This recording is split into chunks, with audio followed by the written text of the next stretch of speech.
नमस्कार. आजची आपली सेकंड वास्तू विजिट आहे. फर्स्ट वास्तू विजिट अंधेरी या ठिकाणी मी कमर्शियल वास्तू विजिट केली, जी की 7,000 स्क्वेअर फुटापेक्षा मोठी वास्तू होती आणि ती करून आता आम्ही पोहोचलो आहोत वर्ली बिर्डी येथे.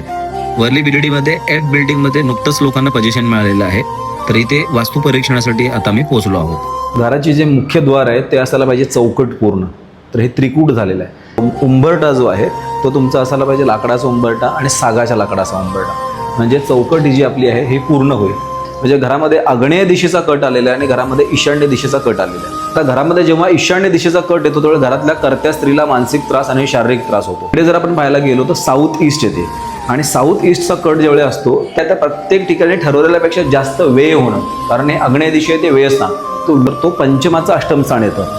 म्हणजे घरातल्या संततीशी निगडीत कोणत्या ना कोणत्या प्रकारचा त्रास होणं, त्याचं शिक्षणामध्ये लक्ष लागत नाही आहे, ठेस लागून पडला आहे किंवा अदर दॅन अशा प्रकारच्या काहीतरी गोष्टी ॲक्सिडेंटल घडणं, अशा प्रकारच्या गोष्टी संततीशी निगडीत निर्माण होत असतात. पे होऊ नये याच्यासाठी हे रेमेडी आपण करतो. तुम्हाला वॉच लावायला मिळतं. इकडे तुम्ही कुठेही वॉच लावू शकता किंवा इथे लावू शकता. कॅलेंडर पण या वॉलला लावायचं तुम्हाला. उत्तर दिशेला जेव्हा आपण आपले अचिव्हमेंट लावतो तेव्हा उत्तर आपली प्रगती होते, म्हणून आपल्याला ते उत्तर वॉलवरती लावायचं. बाहेरनं येणाऱ्या लोकांना इकडे बसवायचं आणि तुम्हाला ह्या साईडला बसायचं, कारण इथे बसणारी माणसं ऑलवेज वीक असणार आहेत, त्यांना जास्त बोलताच नाही ना.